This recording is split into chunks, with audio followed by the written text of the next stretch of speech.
ये आपने बहुत अच्छा काम किया विजय जी, जो ये ब्लॉग बनाया है और जो इस तरीके से कोशिश कर रहे हैं आपकी एटलीस्ट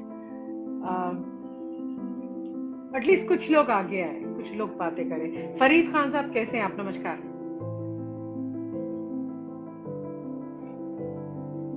मनीष भंडारी जी नमस्ते। वाह, बड़ा अच्छा लग रहा है यार, ये तो गुड फीलिंग है।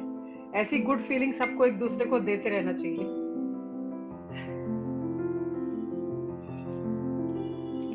अब हम भी थोड़ा थोड़ा हाईटेक होने की कोशिश कर रहे हैं यार। वक्त के साथ नहीं चलने वाले अक्सर मारे जाते हैं बेमौत।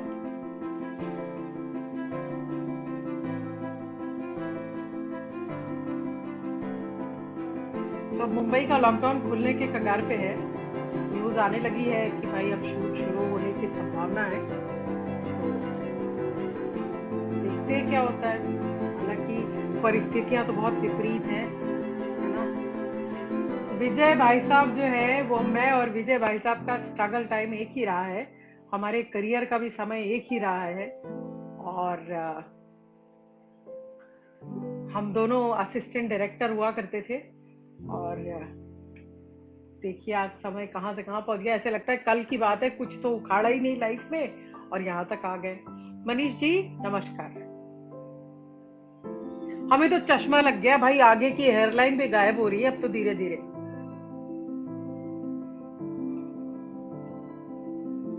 मुंबई की स्थितियां तो नहीं लग रही हैं मुझे, लग कि स्मूथ ओपनिंग होगी। पर देखते हैं, हमें बेसिकली अपने आप को हर चीज के लिए मेंटली प्रिपेयर करना पड़ेगा। बेसिकली अब कोरोना मुझे लगता है, और या ये समय हर इंसान की इंडिविजुअल लड़ाई है। इसमें किसी सरकार की मदद, किसी और की मदद, किसी और की मदद का इंतजार जो है ना वो व्यर्थ है। तो हमारी ये अब इंडिविजुअल लड़ाई है। जो जिएगा वो जीतेगा। क्योंकि ये साल जो है ना वो सिर्फ सर्वाइवल के नाम पर ही है। कि इस साल में हम सिर्फ जिंदा रह गए। आप सब लोग समझदार है, मैं क्या समझाऊं आपको। हेलो मुकेश मानस जी, कैसे हैं आप?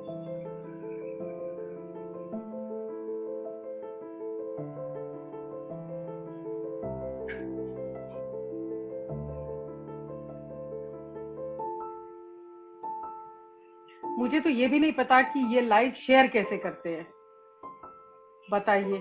शायद यहाँ प्लस के नहीं, बताइए। हद है ना, इसी को कहते हैं जहालत। अब अगर हम पंजीरी स्कूल में पढ़े नहीं होते तो इतनी टेक्नोलॉजी तो आती ना। पंजीरी स्कूल से मेरा मतलब आप समझ रहे हैं ना, जिसमें टाट पट्टी बिछती है। शुरुआत उसी स्कूल से हुई थी। टाट पट्टियां बिछा दी जाती थी और दोपहर को लंच के टाइम पे सरकार की तरफ से पंजीरी खाने मिला करती थी। हेलो प्रवीण जी नमस्कार। प्रवीण जी, आपका एक कॉल आज भी मेरे ऊपर ड्यू है। मुझे लगता है आप शायद उसके लिए मुझे क्षमा करेंगे, बट देखते हैं।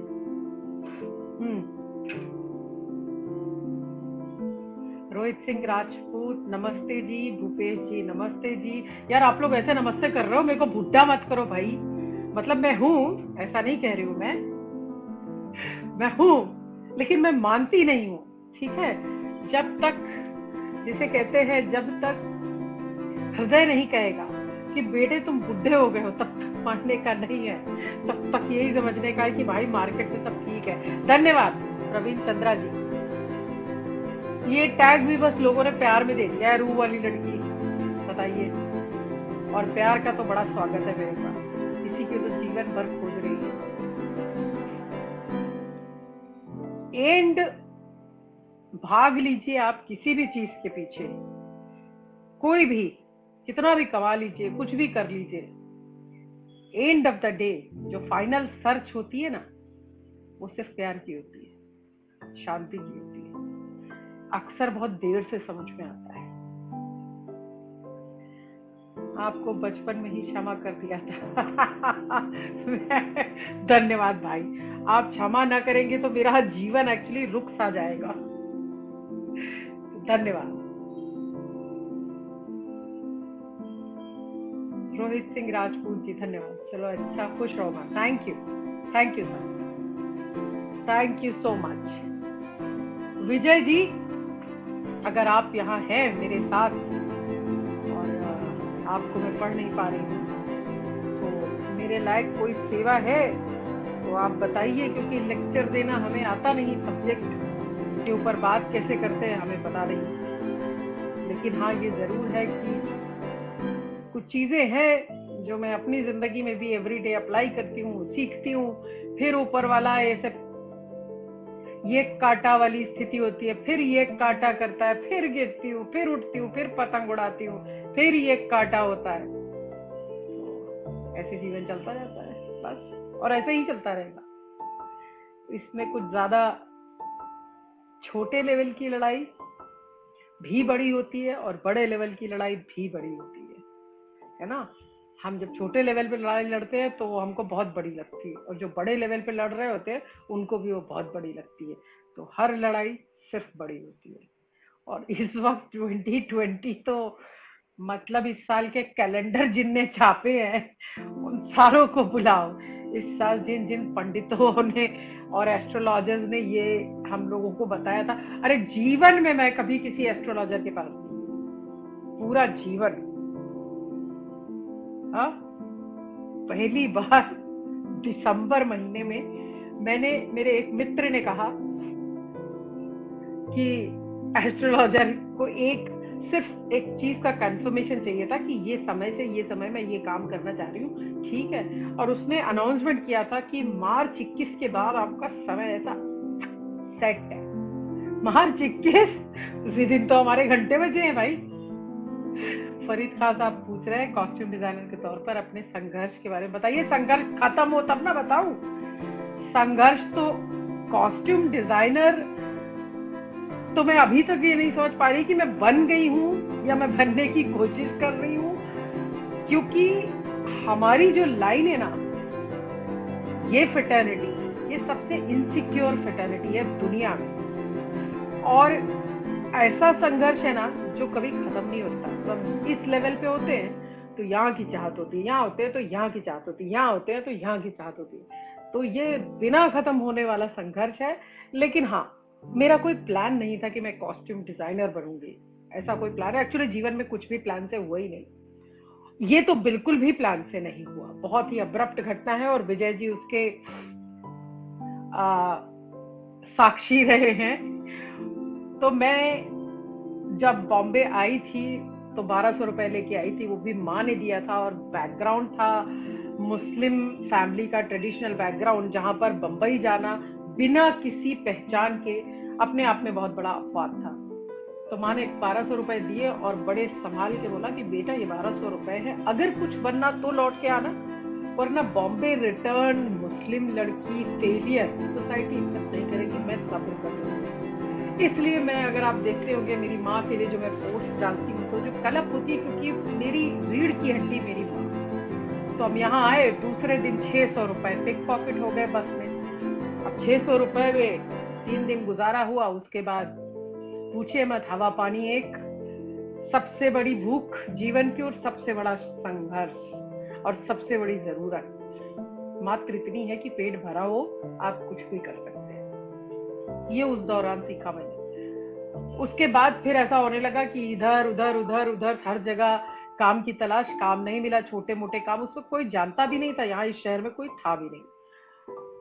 तो किसी ने कहा हरे कृष्णा मंदिर के में प्रसाद बंटता है, तो एक स्टोरी उधर भी है, समय नहीं लूंगी हरे कृष्णा पर। फिर उधर के बाद फिर जूहू चौपाटी में शाम अंधेरा होता था तब मैं जाती थी 7 बजे के बाद, एक पैकेट लेके जाती थी, पॉलिथीन बैग। वहां बड़े अमीरों के बच्चे ना, तब उस वक्त जूहू चौपाटी में ये ताम झाम नहीं था, चटाइयां बिछती थी और लोग आते थे परिवारों के साथ, बड़े बड़े ग्रुप में। वहां पिकनिक मनाई जाती थी। तो पिकनिक मनाई जाती थी और लोग काफी ऐसे होते थे, आधा भुट्टा खाया, आधा सैंडविच खाया। मैं वो सारा खाना बटोर के लेके आती थी घर, धोती थी और खाती थी। तो ऐसे जूठन खा के मैंने पहला 27 दिन बंबई शहर में निकाला है। फिर गुरुद्वारे लंगर खाए, फिर मंदिरों से प्रसाद खाए, और फिर धीरे धीरे करके ये जर्नी शुरू। एनीवे, तो हुआ ये कि धीरे धीरे करके कपड़े के काम में घुसे, कहीं छोटा सा जॉब मिला, और ऐसे सब करते करते एक दिन ऐसा आया कि विजय पांडे जी उस वक्त एक शो डायरेक्ट कर रहे थे, कादिर साहब, अब्दुल कादिर, संजय वाधवा के यहाँ काम कर रहे थे और उन्होंने कादिर साहब को रेफर किया और कादिर साहब ने बोला कि हमारा एक शो शुरू हो रहा है आम्रपाली दूरदर्शन पे, तो अगर आप चाहो तो कर लो। अंधे को क्या मांगते, उसका मेरे को मिलने वाला था 2000 रुपए, 2000 मंथली। और 2000 उस वक्त बहुत बड़े होते क्योंकि सपने बड़े छोटे थे। उस वक्त जिस घर में रहते थे उसका भाड़ा ही था महीने का 800 रुपए।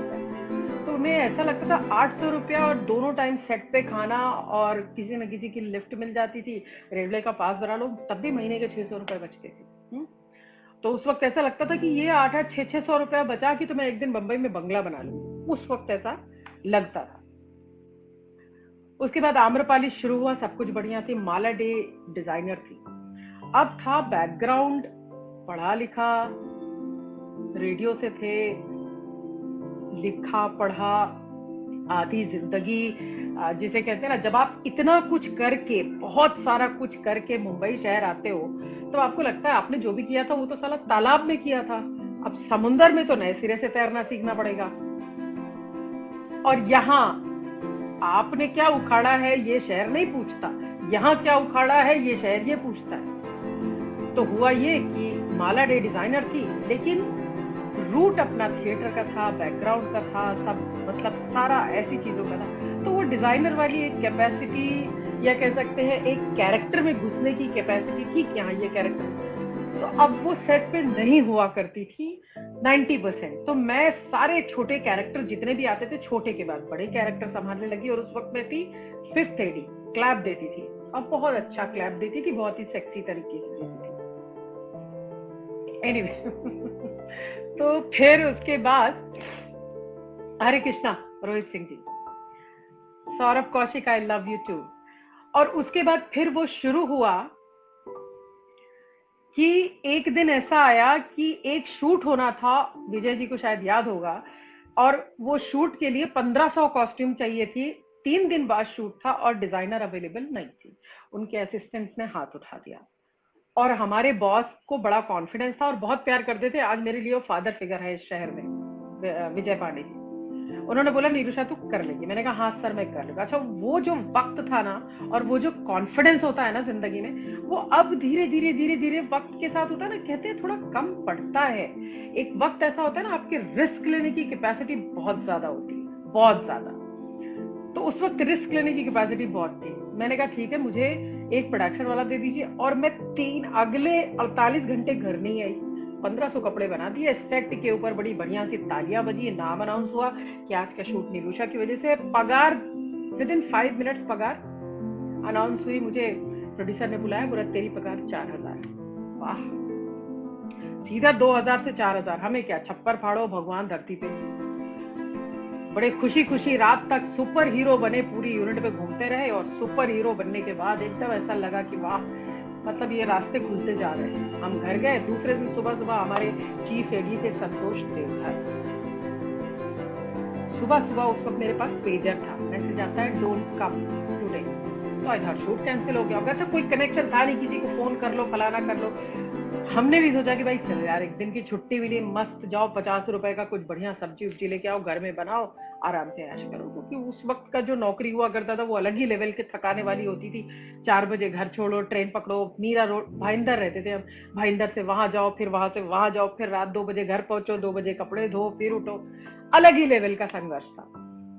फिर 3 दिन निकल गया, किसी का कॉल नहीं आया। तो फिर मैंने संतोष देवधर के लैंडलाइन पे रात में कॉल किया। तो उसने बोला तू अभी मत आ। तो मैंने 4-5 दिन रुक जा, सर बात कर रहा। मैटर किसी ने नहीं बताया क्योंकि मैंने तो बहुत अच्छा किया यार, मेरी वजह से टेलीकास्ट हो गया। एक दिन में सीधा फिल्म सिटी गोरेगांव। 7वां दिन था वो। देखा तो फर्स्ट क्लास शूट हो रहा है, मेरी जगह कोई और लड़की आके खड़ी है। अब मेरे को तो पांव तले जमीन निकल गई, क्योंकि उस वक्त क्या था ना, जरा कोरी थी और उसमें ना पॉलिटिक्स समझ नहीं आती थी। हालांकि पॉलिटिक्स कभी भी समझ में नहीं आती, लेकिन बुद्धि चला लेती हूँ अब।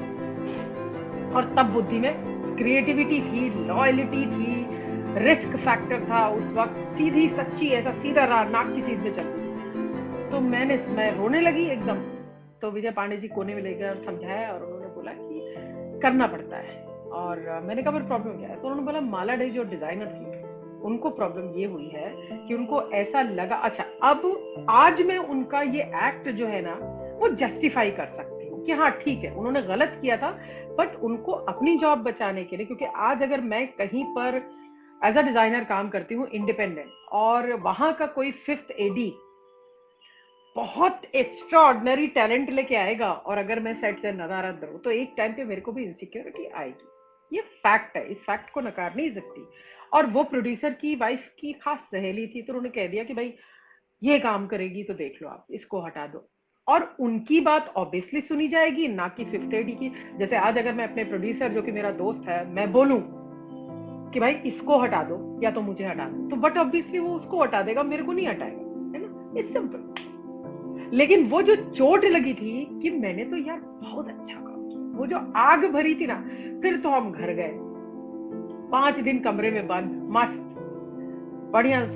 छोटा सा ट्रांजिस्टर था हमारे पास, टाइम टू टाइम गाना आता था, और हमें ना माहौल बना के रोने का हमेशा से शौक रहा है। कुछ भी हंसना भी है ना तो माहौल बनाओ, किसी दूसरे का इंतजार मत करो, बढ़िया गाना लगा के हम मूड बना के रोते थे। 5 दिन के बाद खूब जम के रोए। उसके बाद हम हमारे जो कि संपर्क थोड़े थोड़े सेट पे रहते रहते रहते रहते बन चुके थे। फिर हम सीधा, प्रमोद जी थे नटराज में काम करते थे सागर पिक्चर्स में, ऐसे मिलते मिलाते वाया वाया वाया करीब 12-13 दिन के बाद प्रमोद जी से मुलाकात हुई। तो उन्होंने बोला देखो आनंद सागर बहुत अच्छे इंसान है और वो एक शो कर रहे हैं हातिम पर, बहुत बड़ा शो है, तेरा बैकग्राउंड नहीं है कुछ, ना तेरे पास कोई टेक्निकल नॉलेज है, क्योंकि मैंने फैशन डिजाइनिंग का एफबी किसी इंस्टीट्यूट से नहीं पढ़ा, ठीक है। तो मैंने कहा सर मेरे को एक बार मिला दो। उन्होंने कहा मिलने की जरूरत नहीं है, सीधा नटराज जाओ और सीधा बैठे होंगे, सीधा केबिन में जाओ बात करो। अगेन मैं कह रही हूँ कि उस वक्त का कॉन्फिडेंस ना मैं अपने आप को, उस समय वाले अपने आप को मैं आज भी प्यार करती हूँ। मैं सीधा गई केबिन में, धड़ाम से दरवाजा खोला, आनंद जी को बोला सर मेरे पास कोई काम नहीं है लेकिन मैं ये काम कर सकती हूँ, क्यों? क्योंकि मुझे पता है मेरा इतने साल का थिएटर है, बैकग्राउंड है, ये आपका प्रोडक्ट बन रहा है, मेरे को एक एपिसोड ट्रायल पे करने दो, 1 रुपया नहीं चाहिए मुझे, लेकिन अगर आगे आपको लगा तो आप मेरे को काम दे देना। और वो उसके बाद मेरा एक्चुअल संघर्ष जो है वो शुरू हुआ ढूंढने के लिए कि टेलर कहाँ है, मिलता है बंबई में कपड़े, क्योंकि अपने लिए तो भीलवाड़ा भोईवाड़ा दोनों एक बराबर थे। तो ये कहाँ है, वो कहाँ है, टेलर कहाँ मिलेगा, जूते वाला कहाँ मिलेगा। तो बस वो जो लड़ाई, फिर मैंने अगला 1.25 महीना लड़के 1 एपिसोड शूट हुआ, बात खत्म हो गई, 20-22 दिन के लिए गायब। मैंने सोचा चलो भाई वो भी गया, कर दिया, हो गया। अचानक एक दिन नटराज से फोन आता है कि सागर पिक्चर से बोल रहे, सागर आर्ट से बोल रहे हैं, आप आ जाओ। हम गए, आनंद जी ने बोला कि 2 हफ्ते में शूटिंग शुरू करना है, 12,000 पगार मिलेगी, चलेगा? नहीं 20,000 पगार मिलेगी, चलेगा। 20,000 सुन के मेरे को एग्जैक्टली ऐसे फील हुआ, हेलीकॉप्टर का सपना, लग्जरी गाड़ी का सपना, 7 भाई बहन पढ़ लेंगे, घर हो जाएगा, ये हो जाएगा। मतलब उस वक्त ऐसा लगा कि 20,000, हे भगवान, इतना तो सपने में भी नहीं था। और उस वक्त बहुत हो जाया करते थे 20,000, क्योंकि ये जो अब है ना, टिश्यू पेपर घर पे होना ही चाहिए, टॉयलेट पेपर होना ही चाहिए, ये सब नफासत और ये सब फसाने हमने खुद बढ़ाए हैं, ठीक है। टिश्यू पेपर के बिना भी जिंदगी चलती थी और बहुत अच्छी चलती थी। एनीवे, और फिर वो शो बना और शो सुपरहिट हो गया, सुपरहिट हो गया। कट टू देखिए, 3 महीने बाद आईटा अवार्ड आया। आईटा अवार्ड में पहला अवार्ड, पहला प्रोजेक्ट, पहला अवार्ड, नॉमिनी और अवार्ड अनाउंस हुआ और मैं सीधा स्टेज के ऊपर गई। इस सब में ड्यूरेशन करीब 7 महीने का था। स्टेज पे गई, 2-3 लेडीज थी, उनमें से एक लेडी ने मुझे अवार्ड दिया। तो मैंने कहा थैंक यू मैम, आपने मुझे पहचाना नहीं। तो कितनी की? मैंने कहा आपकी वजह से आज मैं यहाँ खड़ी। तो वो थी माला डी। अगर उन्होंने वो नहीं किया होता तो वो आग मेरे अंदर, जिसे कहते हैं ना जलता है जिया मेरा भीगी भीगी रातों में, टाइप का कुछ हुआ नहीं होता जीवन में, या फिर शायद हुआ होता किसी और तरीके से हुआ होता, क्योंकि जो होना होता है उसे हम रोक नहीं सकते। तो ये है हमारी पहले कॉस्ट्यूम डिजाइनर बनने का संघर्ष। और उसके बाद मैंने फिर प्रॉपरली इस प्रोफेशन को सीरियसली लिया, बहुत सारी चीजें ऑनलाइन सीखी, समझी, स्टडीज की, स्केच में आज भी बहुत अच्छा नहीं बना पाती क्योंकि मेरी कोई टेक्निकल ट्रेनिंग तो है नहीं, but being creative always help me so much to think about it, anything, visualize cinematic level पे, और इस तरीके से कर करके ये जर्नी यहाँ तक धन्य भगवान से पहुंच गया। पर स्ट्रगल मेरा आज भी चालू है। आप में से आधे लोगों को तो मुझे ये समझाने में दिक्कत होती है कि भाई मैं भी रेंट के घर पे रहती हूँ, भाई मेरे पास महज एक छोटी गाड़ी है, भाई मेरी भी जरूरतें बिल्कुल आपकी जैसी, क्योंकि नाम जब बड़ा हो जाता है ना, बहुत बड़ा, तब जरूरतें आपकी जो है ना वो कितनी भी छोटी हो, लेकिन ये विश्वास दिलाना बड़ा मुश्किल हो जाता है लोगों को। एक पोस्ट मुझे याद है थोड़े समय पहले तक सिर्फ मैंने ये डाल दिया था कि मिडिल क्लास होना अपने आप में इस समय गुनाह है। आधे लोग लिटरली मेरे मैसेंजर में पिल पड़े ये बात की कि आप कैसे मिडिल क्लास हो, आप किस किस को सफाइयां देंगे और क्यों देंगे, सीधी बात। क्योंकि मिडिल क्लास ना टैग किसी की बकौती नहीं है, और मैं तब भी मिडिल क्लास थी, मैं तब भी middle class. It doesn't matter कि आपके शेल्फ पे 110 ट्रॉफी रखी है जो मैंने 20 साल के करियर में कमाया है, इंक्लूडिंग दादा साहब एंड राष्ट्रपति award, including international top 20 women's. वो 110 ट्रॉफी में से एक ट्रॉफी भी मेरा महीने का 1 रुपए का बिल भी नहीं भरती, विश्वास करिए। उसके लिए जूते पहन के एवरीडे मेरे को निकल के हमाली करनी ही करनी पड़ती है, ऐसा है। अब आप बताइए, मैसेजेस बहुत से छूट गए, अब मैं पढ़ना शुरू करूंगी। धन्यवाद मैम, मुझे लगता है मैं पका रही हूँ। हेलो भगवान दास जी, कैसे हैं आप? Ambrish Singh hello, love you too Milan जी।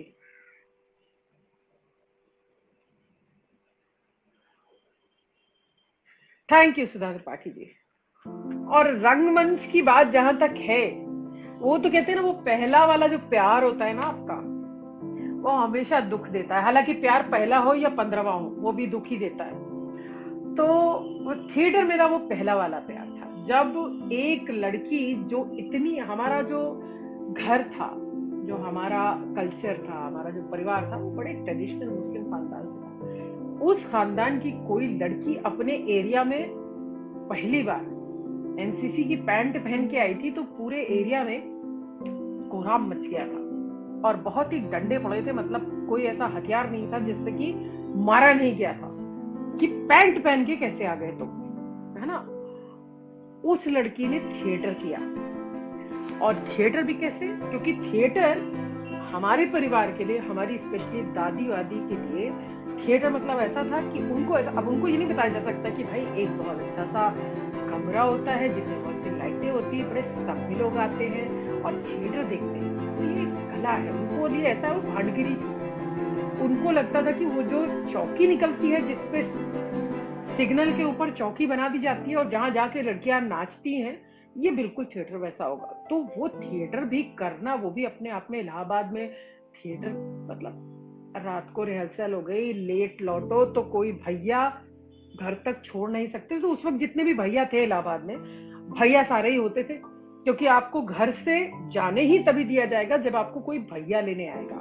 किसी कोई दो मित्र लेने आएगा छोटे शहरों में तो नहीं जाने दिया जाएगा। और जिस बाप के 5 बेटियां हो ना, वो तो पड़ोस के हर आदमी को ना भैया बना देता है। वो पहले ही घर आता है, जैसे ही घर आएगा ना, आप चाहे वो सुरेश हो चाहे वो सलीम हो, बाप पहले अपनी सेफ्टी कर लेता है कि बेटा सलीम भाई आए हैं, पहले पानी ले आओ। तो आप इसके पहले की कुछ सोचो भी, उसके पहले ही बाप आपका भैया बना देता है। तो हमारे एरिया में और हमारे जीवन में और हमारे बचपन में मात्र भैया लोग थे। वो भैयाओं के साथ भी घर ड्रॉप करने के लिए सोचना पड़ता था, 500 मीटर उतर के तब घर आना पड़ता था। तो वो रंगमंच का जो इतिहास है वो मेरा पहला प्यार था और मेरा हमेशा रहेगा जी। अभी तक एक्चुअली मुझे मेरे स्ट्रगल से समय नहीं मिला, लेकिन जब भी मिलेगा मैं शायद वापस से थिएटर ज्वाइन करूंगी, और शायद वापस से कुछ लिखना चाहूंगी, कुछ डायरेक्ट करना चाहूंगी, कुछ पढ़ना चाहूंगी, कुछ करना चाहूंगी, क्योंकि वो एक ऐसी चीज है जो अभी भी यहाँ जिंदा है और शायद हमेशा जिंदा रहेगा। ये बाकी जितना भी मैंने किया है ना जीवन में, I love my work, too dedicated towards that, क्योंकि जो आइडेंटिटी है ना, ये उसी काम से मिली है। तो ये काम मैं पसंद करती हूँ, और थिएटर को मैं प्यार करती हूँ। ये दोनों का फर्क है। हेलो रितु जी, तनवर जय हो जी। Hello ma'am, good evening Santosh ji, Ugrasen जी, कैसे हैं आप? हम्म। अच्छा, एक मुद्दा है ना जो मैं आप सबको पर्सनली बोलना चाहूंगी। ब्रजेश जी कैसे हैं आप? नमस्कार। एक सेकंड में ब्रजेश व्यास जी का, ब्रजेश व्यास जी, अगर ये सेम ब्रजेश व्यास जी है, क्योंकि मुझे नहीं पता कि मेरे प्रोफाइल से लोग आ रहे हैं यहाँ पर या विजय जी के प्रोफाइल से आ रहे हैं। ब्रजेश जी, अगर आप सेम व्यक्ति हैं जो प्रोडक्शन में हैं, तो आपको शायद याद होगा कि एक बार मैं बहुत भूखी थी मेरे स्ट्रगल टाइम पे, और मैं आपके सेट पे आई थी, न्याय कर रहे थे आप शायद, मुझे जहां जहां तक मुझे याद पड़ता है न्याय ही था शायद, मोना अम्बे गांवकर का। और मैंने आपसे कहा था कि मेरे को कोई भी काम चलेगा, और मैं उस वक्त थिएटर करके आई थी 11 साल, ऑल इंडिया रेडियो के लिए लिख के आई थी, है ना, बहुत काम करके आई थी। ब्रजेश जी के सामने जाके ना मेरे टप टप, इनको याद भी नहीं होगा, पर कहानी मेरी है तो मुझे मेरे सारे चरित्र और मेरे सारे पन्ने याद है। टप टप आंसू निकाला। मैंने उनको बोला कि मैं 15 दिन से भटक रही हूँ, मेरे पास कुछ काम नहीं, देखो छोटा से छोटा काम भी चलेगा। और इन्होंने कहा था कि ठीक है, एक पीछे से वकील के आने का एक काम है, एक लाइन का डायलॉग है, ठीक है। और वो शूट हुआ था एसएल स्टूडियो में, और मैं सुबह पहुंच गई थी, 2 समय का मस्त खाना मिला, और शाम को हाथ में ब्रजेश जी ने मेरे को 300 रुपया रखा, ठीक है। उस समय 300 रुपया बहुत बड़ा होता था मित्र, ठीक है। लेकिन बिना किसी पहचान के, बिना किसी उसके, सिर्फ सुन के ब्रजेश जी ने ऑन द स्पॉट मेरे को काम दिया था, ऑन द स्पॉट, और 300 रुपए पसीना सूखने के पहले दिया था। वो 300 रुपए से यकीन मानिए ना, पूरा 15 दिन का राशन आया था घर पे भाई। तो भाई आप मेरी इस यात्रा में ना आपका भी योगदान है। अतुल जी कैसे हैं आप?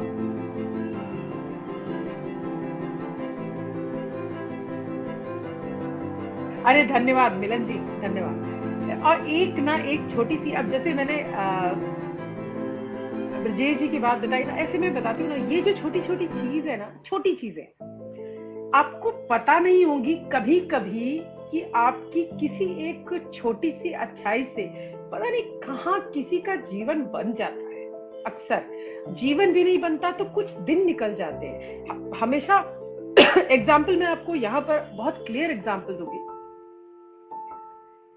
और ये बात ना मैं बहुत टाइम से बोलना चाह रही, जब से ये समय क्राइसिस का स्टार्ट हुआ है ना, आप पोस्ट देखो, हमारे पास राजनीतिक, धार्मिक, व्यक्तिगत पोस्ट देखने के लिए खर्रे, इतने बड़े बड़े हम खर्रे लिख देते हैं, ठीक है। 2-2 घंटा, 4-4 घंटा रिपोर्ट, डेटा, आंकड़े, एफबी पे जा जाके इधर उधर कमेंट्स पे लड़ना, आर्ग्यूमेंट करना, लीगल वे में दिखाना, पिटीशन बनाना, ये सब हम करते हैं। लेकिन जो असली लड़ाई है लोगों की इस समय है, वो है सर्वाइवल, ठीक है।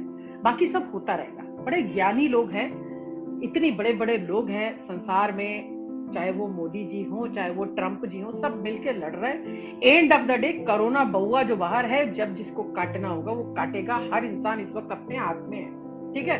हमारी सुरक्षा अपने हाथ में है, बाकी सरकार को जो करना था करके। अब व्यक्तिगत लड़ाई जो है ना, उस व्यक्तिगत लड़ाई में मैंने ये देखा है इस समय बहुत सारे लोग ना कुछ अलग करने की कोशिश कर रहे हैं, कि हम कोई ऑप्शनल विंडो खोल ले, उसमें फेसबुक पेजेस बना रहे हैं, उसमें कुछ, उसमें एड्स बना रहे हैं, कुछ ब्रॉडकास्ट करने की कोशिश कर रहे हैं, कुछ यूट्यूब चैनल बना रहे हैं, कुछ अपना कुछ और टैलेंट एक्सप्लोर करने की कोशिश कर रहे हैं। अब समझना इस बात को मैं क्या कह रही हूँ। मेरे फेसबुक पेज पे 4,500 लोग, मेरे इंस्टाग्राम पे 17,500, मेरे टिकटॉक पे 2 मिलियन लोग, ऐसे ही यूट्यूब पे, और ऐसे ही मैंने पर्सनली सबको इनविटेशन भेजा, सब्सक्राइब और लाइक, कुछ नहीं, 1 सेकंड लगता है, 1 सेकंड, 1 सेकंड, एक बटन सब्सक्राइब करना या एक पेज को लाइक करना, ये बहुत बड़ी हेल्प है। कोई इंसान अगर कुछ करने की कोशिश कर रहा, कोई भीख नहीं मांग रहा, कोई फाइनेंशियल हेल्प नहीं मांग रहा, ये भी एक तरीके का मॉरल सपोर्ट है कि भैया तुम आगे बढ़ो। किसी ने लिख दिया आई एम टू डिप्रेस्ड, 700 लोग पहुंच जाते हैं पोस्ट पे, hey hello have faith this time will pass, है ना, बोलते हैं ना, हम सारे जाते हैं।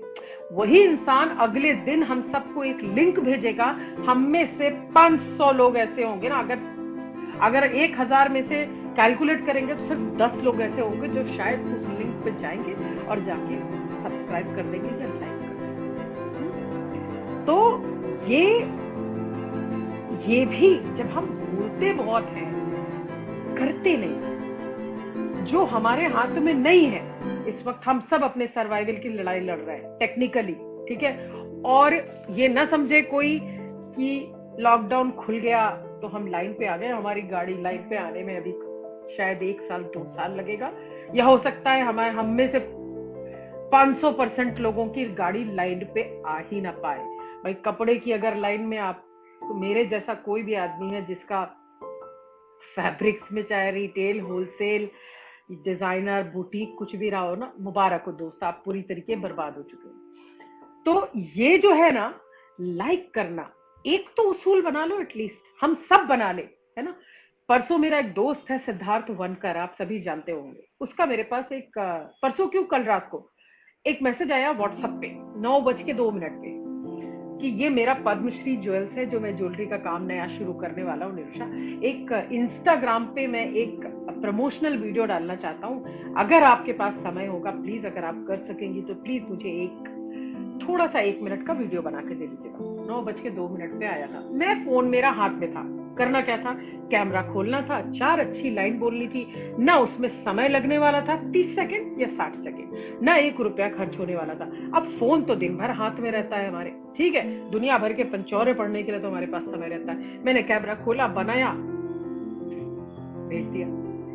ही वॉज शॉक्ड, ताज्जुब, और मैं उसका शौक समझ सकती। मैंने उसे लिखा कि I do understand this feeling, why you are shocked, because तुमने 2000 लोगों को भेजा होगा, उन सबको जो तुम्हारे घर की दावतों में भी आते रहे होंगे, तुम्हारी पार्टियों में भी आते रहे होंगे, तुम्हारे ऑफिस में कलीग्स में बडीज भी रहे होंगे ना, लेकिन पिंच करना पड़ता है। जब करने का टाइम आता है ना, तब ये यारियां, दोस्तियां, प्यार, ये और करने का ना कोई लेवल नहीं तय करना चाहिए हमको कि हम यहां करेंगे तब जाके हेल्प होगी। शुरुआत तो कहीं से भी कर सकते हैं, किसी के इनबॉक्स में जाके ये लिखना कि सुन तेरे को कोई जरूरत होगी तो मेरे को कॉल करना, मेरे पास रोटी 2 ही है पर ठीक है आधी शेयर कर सकते हैं। और फेसबुक के पेज पे जाके लिखना कि have faith this shall pass too, दोनों में बहुत फर्क है।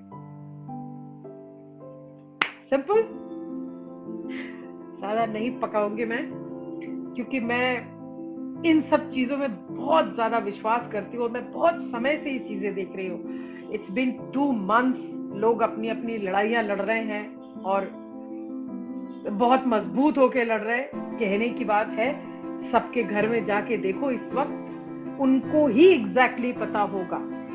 दूसरी एक और चीज मैं बोलूं, सिर्फ इसलिए कि कोई इंसान अपनी कोई खुश हैप्पी पिक्चर अपने बच्चे, अपने फैमिली की पोस्ट कर दे, या फिर अपने घर के किसी खूबसूरत कोने की पिक्चर पोस्ट कर दे, या फिर एक अच्छी डिश बना के चिकन, मटन और पनीर 2 प्याजा पोस्ट कर दे, तो इमीडिएटली जज ना करो यार इसकी लाइफ तो सेट है ना। क्योंकि जिंदगी आधा किलो चिकन और पाव किलो मटन और घर के एक कोने से नहीं चलती, उसके पीछे बड़े लफड़े होते हैं, बड़ी जिम्मेदारियां होती हैं हर किसी की, और जिंदगी जीने के लिए ना 200 रुपए नहीं चाहिए होते, क्योंकि चिकन मटन में 200 रुपए लगते हैं। तो किसी की हैप्पी पिक्चर देख के उसके पीछे की कहानी और उसके संघर्ष को जज ना करो। अगर कभी कोई कहे कि मैं तकलीफ में हूं, सच में तकलीफ में हूं, है ना, तो दिमाग लगाने की जरूरत नहीं है उसमें, सिर्फ मान लेना चाहिए कि हाँ होगा बंदा तकलीफ में। क्योंकि बड़ा गूदा लगता है दोस्त ये कहने में, हर कोई कह नहीं पाता। हमारी इंडस्ट्री में ना नकाब या I am good, I am good, ये बोलना बहुत आसान है और बड़ा ट्रेंडिंग है।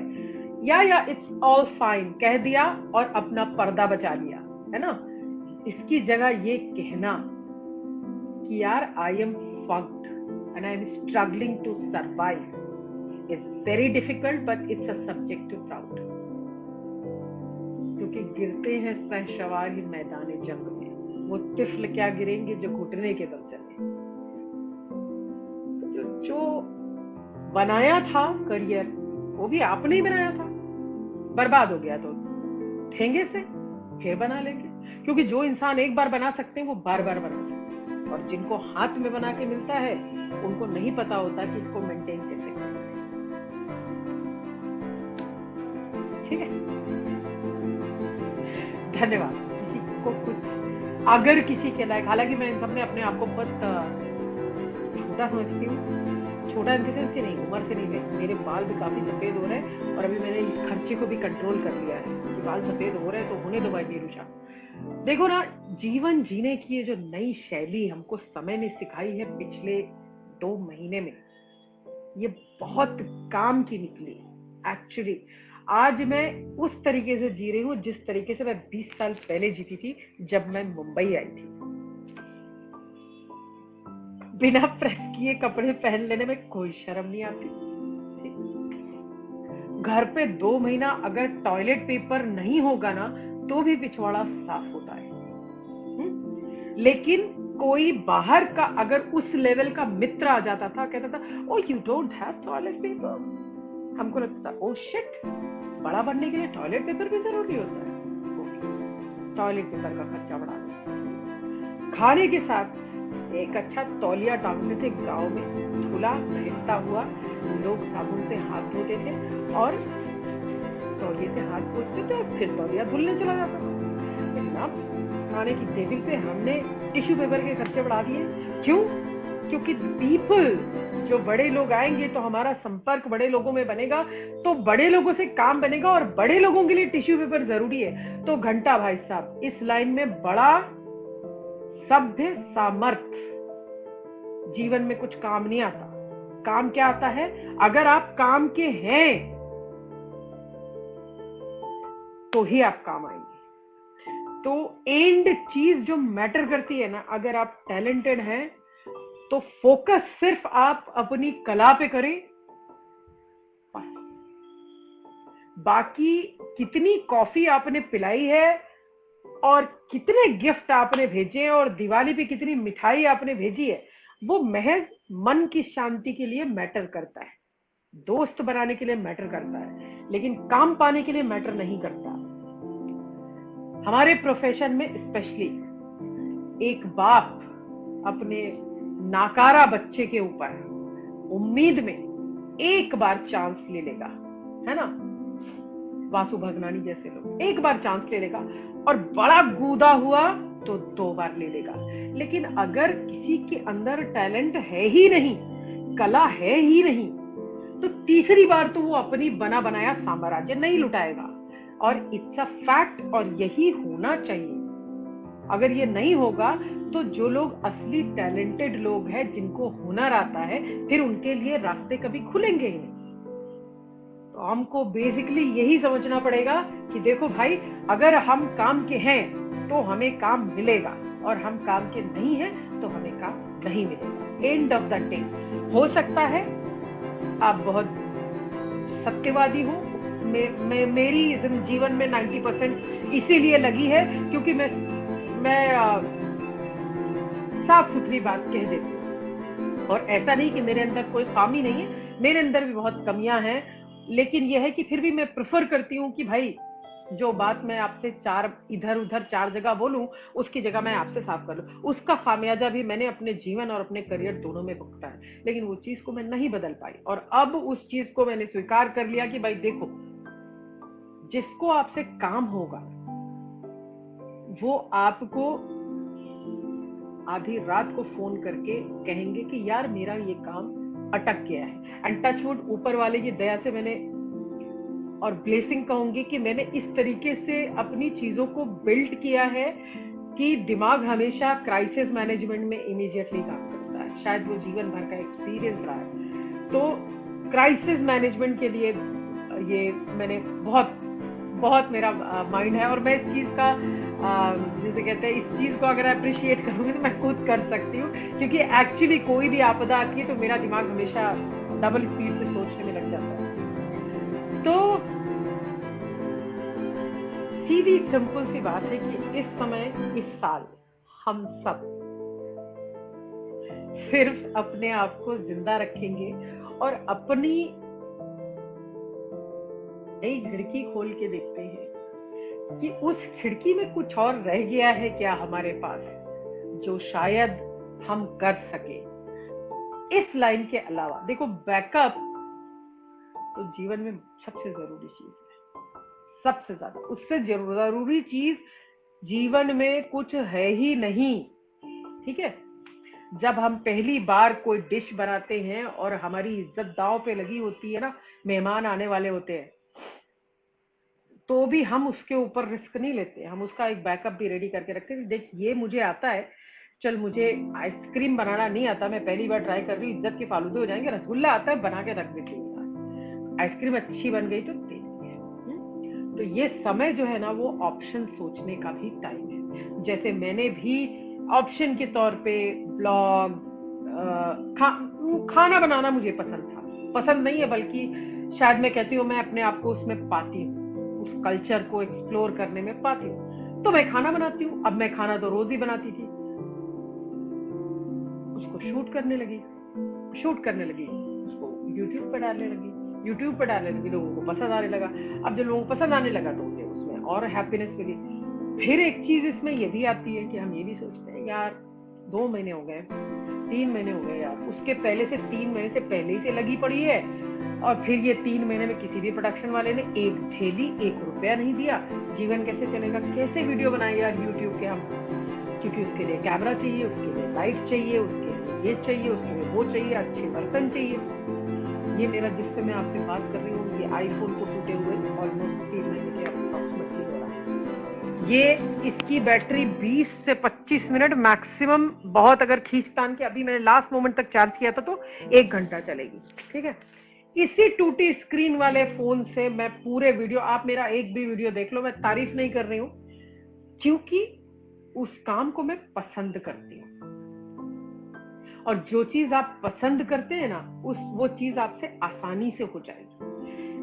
अच्छा समय आएगा, जब समय अच्छा आएगा तब हम ये काम करेंगे। समय बुरा रहेगा, उसको अच्छा बनाना पड़ेगा, क्योंकि एकदम अच्छा समय जीवन में कभी नहीं आया, ना आया है और ना आएगा।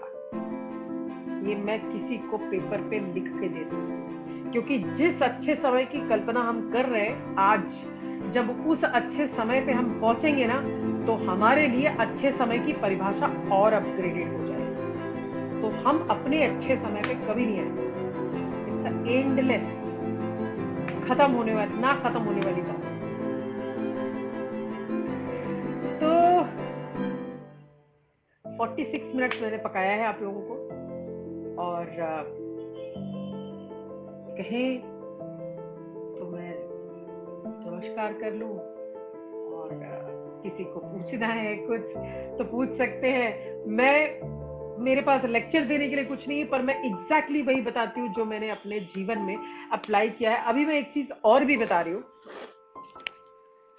जाते जाते, कि अब जो समय, जब ये इंडस्ट्री हमारी जब खुलेगी ना, तो अगर प्रोडक्शन का कोई भी यहाँ पर है, या people who have authority to cast people, to employ people, जो भी लोग है ना, अब क्या करना, आप अपने फेवरेट्स को मत चुनना कि हम तो आज तक इसके साथ काम करते आए थे, हम इसके साथ काम करेंगे क्योंकि हम कंफर्टेबल हैं। अब आप उन लोगों को बांट के, डिवाइड करके काम देना कि देखो 2 प्रोजेक्ट इसको दिए, 2 इसको दे रहे हैं, नया है ना, कोई बात नहीं, देखो चांस देने में कोई बुराई नहीं, लेकिन काम को बांट के देना, क्योंकि अब काम की जरूरत वैसे हमेशा रही है, पर अब इसलिए ज्यादा जरूरी है कि बैकलॉग लोगों के बहुत हो गए, जिनकी ईएमआई चल रही थी उनका, मेरा तो आप समझ लो मैं कम से कम 1.5 साल पीछे गई हूँ मैं, टेक्निकली, और फाइनेंशियली तो एक बड़ा बोझा हो गया, क्योंकि हमारी एक ईएमआई चलती है, हमने नए प्रोजेक्ट स्टार्ट किए थे, उसके लिए लोन लिए थे, वो प्रोजेक्ट बंद हो गए, तो सुपरबली फक। एंड उसमें मैं घबराहट मुझे इसलिए नहीं हो रही है क्योंकि एंड ऑफ द डे वो होगा तब जब करेंगे, और वो तब करेंगे जब जब सब करेंगे। तो अभी जब सब बैठे हैं तो मैं अकेले घबरा घबरा के क्या कर सकूं? तो उससे बेटर ये है कि इस समय हम अपने आप को सिर्फ ना देखें, हम सबको देखें। एवरीवन इज बुरी तरीके जिसे कहते हैं, हर आदमी की लगी पड़ी, चाहे वो बड़ा हो और चाहे छोटा हो। जो बड़े हैं उनके कर्जे भी बड़े हैं, जो छोटे हैं उनके कर्जे भी छोटे हैं। तो जब ये लोग लिखते हैं ना पोस्ट पे कि अरे भाई आप तो बड़े आदमी हैं, तो उस बड़े आदमी को 500 लोगों को पगार देनी है, आपको सिर्फ अपनी बाई को पगार देनी है। तो ये फर्क हो जाता है। तो अब आप में से किसी के पास भी अगर काम देने की अथॉरिटी हाथ में होगी तो काम को ना डिवाइड करके दीजिएगा। ये देख के दीजिएगा कि किसको काम की जरूरत है, फेवरेट कौन है, उसको थोड़े दिन तक, 1 आध साल, ताकि दाल रोटी सबकी चलती रहे, सबकी चलती रहे, है ना। ललित सिंह जी, दर्शन तो नहीं था भैया, एवरीडे जीवन में यही अप्लाई करती हूँ। थैंक यू संतोष जी, विजय जी, सुधा जी शुक्रिया, कृष्णा जी थैंक यू। विजय जी अगर आप है यहाँ पर तो मेरे लायक कोई सेवा है, कोई आदेश है तो बताइए। ये काफी अनकंफर्टेबल सा हो जाता है जब कोई सवाल नहीं होता, तो मुझे ऐसा लगता है कि पता नहीं, मैंने किसी से राय भी नहीं पूछा कि भाई आप बोर तो नहीं हो रहे हैं, या भाई आप परेशान तो नहीं है कि निरुषा क्यों पका रही है। तो मेरे लायक कोई अगर बात है तो कहिए, नहीं तो फिर मुझे आदेश दीजिए। और आप सबको मैं यही बोलूंगी कि एक नई विंडो खोलना शुरू कीजिए मुंबई की तरफ। हर दिन हजारों ट्रेन आती है और हर ट्रेन में से हजारों लोगों का एक ही सपना होता है, बॉलीवुड। अब उन जो 1 महीने में लाखों लोग आ जाते हैं ना, उस लाखों लोगों में से हर शायद 1% लोग ही ऐसे होते होंगे जो सक्सेसफुल होते होंगे, वो भी बहुत समय बाद। तो रेशियो देखो, इसके अलावा भी बहुत सारे रास्ते हैं, अपने अंदर भी कुछ और अगर कोई कला, मैं आपको बताऊं, अगर ये खत्म होता है ना, ये सब इंडस्ट्री ओपन होती है ना, मेरे जितने दोस्त यार हैं, मुंह खोल के कॉल करके सिंपल एक लाइन में बोलूंगी, मेरी लगी पड़ी है, कृपया मुझे काम दे दे, क्योंकि मुझे जिंदा रहना है, ठीक है। और आप मुझे पैसा तब देंगे जब मैं काम करूंगी, तो मैं भीख नहीं मांगूंगी, मैं काम मांगूंगी। और मुझे काम आता है तो काम मांगना मेरा हक है ना। जब हम आईएएस का एग्जाम देते हैं तब तो हम 1 साल प्रिपेयर करके जाते हैं और बड़े चौड़े जाके इंटरव्यू देते हैं और हक से उम्मीद लगाते हैं कि हम तो आईएएस बन ही जाएंगे। टीचर की परीक्षा हो या फिर किसी और, हमारी इंडस्ट्री छोड़ के सारी नाक जो है ना वो हमारी इंडस्ट्री में काम मांगने में आती है कि लोग क्या सोचेंगे कि साला इतना भूखा बैठा है या इतनी भूखी बैठी है। ये जो है ना, जो झूठा पर्दा है ना, सबसे पहले इसे हटा के जीना शुरू कर देना चाहिए। साफ सुथरी लाइन में अगर आपकी हालत खराब है तो डिप्रेशन में जाके अकेले रोने की जगह साफ सुथरी लाइन में 2 लाइन में लिख दीजिए कि भाई हाँ मेरा समय खराब है। तो दुनिया में एक आदमी बता दो, मुकेश अंबानी से लेकर के और टाटा बिरला तक, जिनका कभी समय खराब नहीं हुआ। तो इसका ये मतलब थोड़ी ना है कि मैं भीख मांगूंगा, लेकिन हाँ मेरा समय खराब है, मैं डिप्रेशन में हूँ, आपसे मदद मांग रहा हूँ, आप मदद कर सकते हैं तो बढ़िया है, नहीं कर सकते तो मैं किसी और से मांगूंगा। पर जीना मेरी पहली प्राथमिकता है, संघर्ष मेरी दूसरी प्राथमिकता है। पहले इस समय मैं डिप्रेशन में हूं, मैं जीऊंगा, आज की जरूरत पूरी करूंगा। खाना है नहीं है मेरे पास, नहीं है भाई, ठीक है मैं मांगूंगा। इसलिए मांगूंगा कि मेरा भी अच्छा समय था तो मैंने भी 4 को खिलाया है जीवन में। आज मेरा समय बुरा है तो उन 4 से मांग सकता हूँ, और वो 4 अगर नहीं देंगे तो कोई बात नहीं, वो 5वां जो सिर्फ ये सोचेगा कि यार इसके पास खाने के लिए कुछ नहीं है, इतनी हालत इसकी खराब है, तो वो सोच के क्या कर लेगा, मैं अपनी जान थोड़ी ना दे दूंगा सिर्फ इसलिए कि मैं डिप्रेशन में हूं या मेरा समय खराब है। क्योंकि जब जिंदा रहेंगे तो ही अच्छा समय वापस आएगा। जब मर ही जाएंगे डिप्रेशन से तो तो समय आएगा या नहीं आएगा ये किसने पूछा है? थैंक यू मुकेश मानस जी, बहुत बहुत शुक्रिया आपका।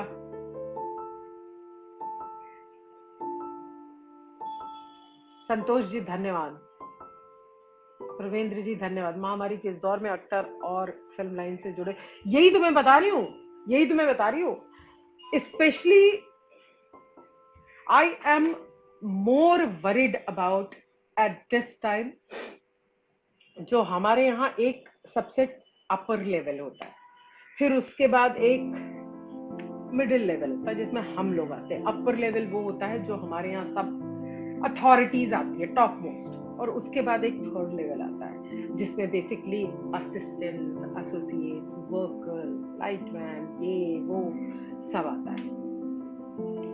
तो मेरी जो सबसे ज्यादा वरी है ना, ये नीचे के 2 लेवल है। हालांकि प्रॉब्लम उनको भी आएगी जो सबसे टॉप पे है, क्योंकि अगर अब चीजों को वापस से सेम कंडीशन पे स्टार्ट करना है तो उनके सामने बहुत चुनौतियां हैं, और अगर वो स्टार्ट नहीं करेंगे तो नीचे का जो 2 तबका है जो मैं या हमारे जैसे लोग जो मिडिल लेवल पे काम करते हैं, और या जो एकदम लोअर लेवल पे काम करते हैं जैसे कि असिस्टेंट एंड ये सारे हैं, चाहे वो किसी भी डिपार्टमेंट के हो, राइटर्स में हो, डायरेक्टर्स में हो, किसी भी लेवल, उनको काम कहाँ से मिलेगा? तो उनको काम शुरू करने के लिए, ठीक है, अपने आप को बैकअप करके खड़ा करने के लिए अब आप सबको भी मैं बोलूंगी, हमारे सपोर्ट की भी बहुत जरूरत है। वो अपने आप नहीं कर सकते, हमारा सपोर्ट इसलिए जरूरी है कि आगे हो सकता है, चांसेस है कि अगर आप किसी काम के 20,000 पाते रहे हो तो शायद कट के 10,000 हो जाए, अगर पाते रहे हो तो शायद 30 हो जाए, अगर लाख पाते रहे होंगे तो शायद 70 हो जाए।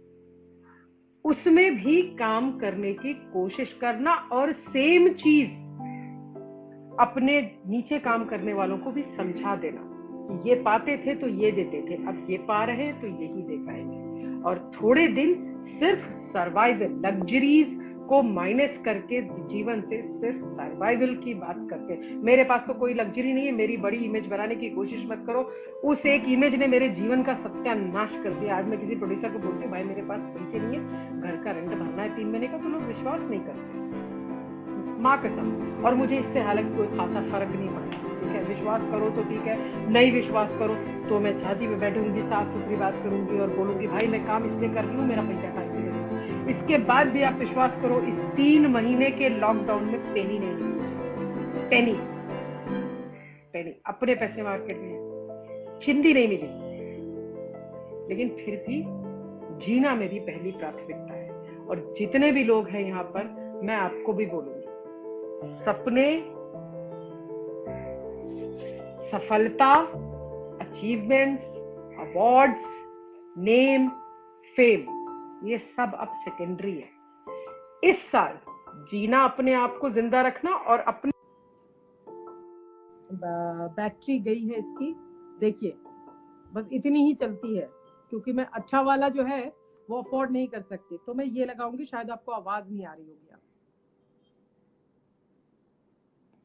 ललित सिंह जी, जो आप कह रहे हैं कि नेक दिली और सच्चाई के फलस्वरूप, मैं आपको बताऊं, ये लेसन लर्न करने में भी ना मैंने जीवन का एक बहुत बड़ा हिस्सा निकाल दिया, और बहुत कुछ अपने जीवन का बहुत कुछ मैंने बिगाड़ा है, तब जाके मैंने अपने आप को इस तरीके बनाया है। एक सेकेंड, मैं ये निकालने की कोशिश कर रही हूँ, और ताकि आपको वीडियो पे आवाज आ जाए। अभी प्रॉब्ली आ रही होगी, कोई बता सकता है मुझे कि आवाज आ रही है? हाँ, आ रही आवाज? ओके, तो मैं, ऐसा नहीं है कि हमें एक समय ऐसा भी था कि मैं प्रॉपरली इस ऐसे साधु सन्यासी बन के पैदा नहीं हुए थे। बड़े बड़े सपने थे हमारे, रैट रेस में शामिल थे, घर की तिजोरी में कैश इतना बड़ा होता था, चाबियां दोस्तों के पास रहती थी, और तुमको इतना चाहिए, बड़ा अच्छा लगता था। क्रेडिट कार्ड हमेशा 25-30 दोस्तों यारों की को डिनर दे के हमको बड़ा प्राउड महसूस होता था। हर चौथे दिन घर पे पार्टी अपने करते थे और 50 लोगों को बुलाना और हर दावत पे क्रेडिट कार्ड फटाक से मेरे जेब से निकलता था। वो सब देखने के बाद जैसे जैसे समय आपका खराब होता है ना, तब आपको पता चलता है कि आपने जीवन में प्यार देने के लिए ना पैसा नहीं चाहिए होता, और पैसा देके जो खुशियां आपने खरीदी थी ना, वो एक्चुअली आपकी ट्रू खुशी थी भी नहीं। लेकिन ये ट्रेंड अलग है, बिल्कुल अलग है। अब जो समय ने हमें लेसन सिखाया है ना, इस लेसन को आगे अप्लाई करना बहुत जरूरी है। ये पहले हमको इसने मेंटली तैयार किया है 2 महीना कि देखो बेटा, आलू को हल्के में ना लेना, क्योंकि एक आलू से 25 तरीके की सब्जी बन सकती है। ठीक है, तो आलू को हल्के में ना लेना, ये हमको इस समय ने सिखा दिया। तो अब हो सकता है वो 25 तरीके की भाजी जो हमने 2 महीने में आलू की सीखी है, ये हमको अगले साल एक पूरा अप्लाई करना पड़ेगा, और तभी जीवन चल पाएगा, है ना। तो एक दूसरे की मदद करिए, और मदद सिर्फ फाइनेंशियली नहीं होती। फेसबुक के पोस्ट पे या सोशल मीडिया के पोस्ट पे जाके लिख देना कि हैव फेथ की जगह फोन उठा लो, कॉल कर लो, बात कर लो, और हो सके तो खुद मदद करने लायक स्थिति ना हो तो बात कहीं की कहीं और तक पहुंचा दो, कि कोई तुमको कॉल करता है, कहता है यार 2000 रुपए दे सकते हो क्या। मैं अग्री करती हूँ कि तुम्हारे पास नहीं होंगे या किसी के पास नहीं होंगे, आप मना करो, लेकिन कोशिश करो जिसके पास है उससे दिलवा सको। ठीक है, इट्स अ चेन। मदद की जो चेन अब बनाने की जरूरत है ना, वो बहुत जरूरी है, बहुत। क्योंकि जिएंगे तो साथ में जी पाएंगे, और जब साथ में नहीं रहेंगे ना, तो एक एक करके सब निपटेंगे। कोरोना बउआ तो मार्केट में है ही है, बाहर निकलोगे आप तो आज नहीं तो कल काटेगा ही। कोरोना बउआ के अलावा फिर भूख मारेगी, है ना। नमस्ते जी, 1 घंटा हो गया, और विजय जी आप मुझे कभी भी सेवा तो नहीं कहूंगी, बड़ा टिपिकल हो जाएगा, पॉलिटिशियन टाइप का हो जाएगा, और मैं वैसे वो नहीं, कभी भी ऐसे बकैती करने के लिए बुला सकते। इसमें से कोई ऐसी बकैती नहीं है जो मेरे जीवन में अप्लाई नहीं होती। बड़े जूते घिसे हैं मैंने, बड़ा बड़ा जीवन की बड़ी लगवाई है मैंने, और यकीन मानो एक जूता भी होता है तो भी चाल वैसी ही चलती है। अगर व्यक्तित्व अच्छा होता है, यहाँ 1 दर्जन जूते हैं तो भी चाल वैसी होती है। चाल बनाने की जरूरत है, जूते का कलेक्शन नहीं। ठीक है, चलो मैं सबको नमस्कार, और मुझे नहीं पता कि लाइव एंड कैसे करते हैं, इधर फिनिश का बटन है वो मैं कर दूंगी फिनिश। विजय जी आपको बहुत बहुत धन्यवाद, आपने इतने सारे अच्छे लोग हैं जिन्होंने सिर्फ और सिर्फ अच्छे मैसेज भेजे, और मुझे अब ये खुशी भी मेरे लिए बड़ी खुशी है, पता है। और मैं आपको बताऊं, मैं हर बार बोलती हूँ कि मैं चलूं, उसके बाद किसी का जवाब नहीं आता, और फिर मैं बात करने लग जाती हूँ। संतोष मैम, आप जानती, आप ध्यान करती हैं क्या? मैंने बहुत कोशिश की है।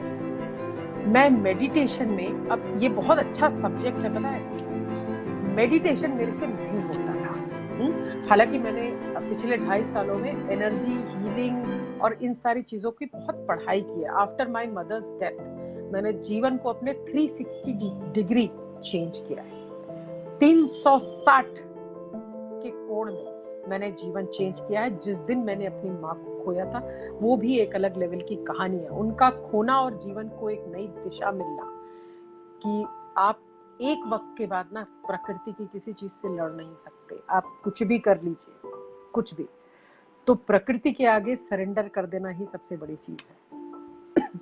तो ध्यान के बाद, उसके बाद मैंने बहुत कोशिश की, मैं कभी ध्यान लगा नहीं पाई। तो मैंने किसी से इसके बारे में बात की थी, और उसने मुझे ये बोला कि जब आप मेडिटेशन करना चाहो ना, तो ये मत सोचो कि मैं ओम बोलूंगा तो मुझे यहाँ एक लाइट जलेगी और सडनली 5 मिनट में भगवान के दर्शन होंगे और सडनली अगले 27 सेकंड के अंदर मैं ध्यान में चला जाऊंगा। ये सब वाहियात बात है।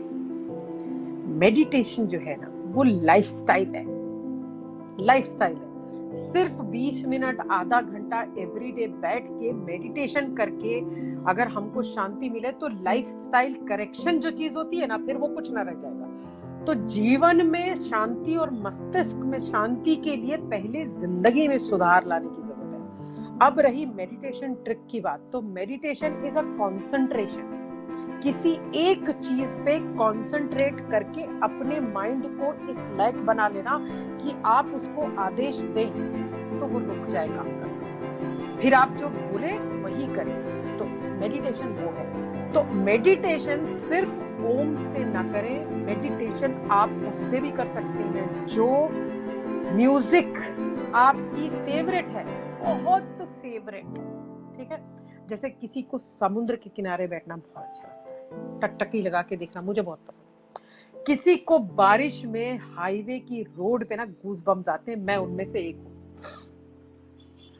किसी को मेडिटेशन, बहुत अच्छी म्यूजिक बगल में लगा के जब आंख बंद होती है ना और आप लिरिक्स सुनते हैं ना, वो भी मेडिटेशन है। तो meditation is not a particular thing, basically अपने दिमाग को, अपने सोच को कंट्रोल करके अपनी कोई भी फेवरेट चीज अगर आप कर सकें और उस वक्त में बाकी की नेगेटिविटी हटा के दिमाग में उस फेवरेट चीज को आप पसंद करने की कोशिश करें। चाहे वो किसी एक इंसान से फेवरेट बात करना हो, वो भी एक तरीके का मेडिटेशन है। मदद करने के लिए किसी के ये चीज में जाते ना बोलूंगी जरूर आपको। प्लीज किसी एनजीओ का, किसी गवर्नमेंट सहायता का, किसी मित्रगण के बड़े ग्रुप का इंतजार, किसी की मदद के लिए ना इंडिविजुअल लेवल पे आप आगे आइए। इंडिविजुअल लेवल आपसे जो हो सकता है ना उसके बारे में सोचना शुरू करिए। और हर मदद पैसे की नहीं होती, मैं फिर कह रही हूँ। किसी का पेज लाइक करना, किसी के ब्लॉग्स को लाइक कर देना, किसी को सपोर्ट कर देना, किसी का चैनल यूट्यूब का सब्सक्राइब कर देना, किसी के मैसेज फॉरवर्ड कर देना is also a big help. मैंने इस पिछले 2 महीने में मेरे अपने घर के खर्चे चलाने के वादे पड़े हुए हैं। मैंने टिकटॉक की हेल्प, जिसे लोग दुनिया में आज 90% गालियां दे रहे हैं। अगेन, कोई भी चीज बुरी है तो डिपेंड करता है ना कि आप उसे कैसे हैंडल कर रहे हैं। मैं नहीं जाती टिकटॉक पे नाचने, मेरे पास वो कला नहीं है, ना वो मेरी कमर का साइज है कि मैं वहां जाके ठुमके लगाऊंगी। मैंने उसको अलग तरीके से यूज किया। इस 2-2.5 महीने में टिकटॉक से मैंने कम से कम 860 लोगों के घर में 2-2 महीने का राशन पहुंचवाया है। उसमें 1 रुपया मेरा नहीं लगा, 1 रुपया मेरा नहीं लगा, ठीक है। और पिछले 1.5 सालों में कनाडा, हैदराबाद, हिंदुस्तान का कोई कोना नहीं है, दुनिया में सिंगापुर, दुबई, अमेरिका से लेटर और मेल आते हैं वो वाली लड़की@gmail.com पे।